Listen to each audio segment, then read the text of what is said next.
Itt vagyunk Jeju szigetén, és feljöttünk a várostól északra. Teljesen véletlenül találtunk rá egy nagyon szép sírkertre, onnan tovább jövve pedig egy Buddha szoborra, egy óriási Buddha szoborra. Érdemes megnézni, hogy nagyon sok friss gyümölcs van. Nem tudom, mennyire látszik, ez ilyen elhúzható, és hidegen tartja a gyümölcsöt. És pont azon viccelődtünk, milyen jó lenne, ha elvinnénk egy almát, és azt gondolta volna valaki, hogy Buddha megette. Igen, ugyanis így születnek a csodák. Ezen kívül Hangul, a koreai kis barátom megmutatta, hogy hogyan kell imádkozni, de akkor egy templomban voltunk, nem egy ilyen körszobor előtt, de ezért megpróbálom reprodukálni.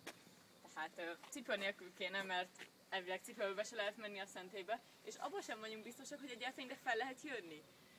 De nincs itt senki, és nem szóltánk senki, szóval reméljük, hogy ez nem lesz gond. Na, szóval, mutat.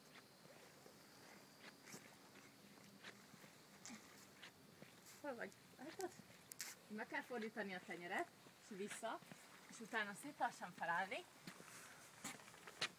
és mindezt megcsinálni 3-szor. Szóval most megcsinálom még egyszer.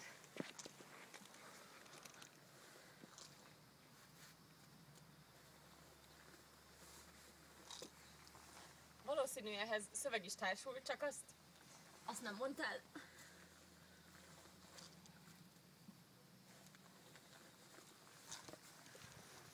És itt a bejelentkezésünk vége.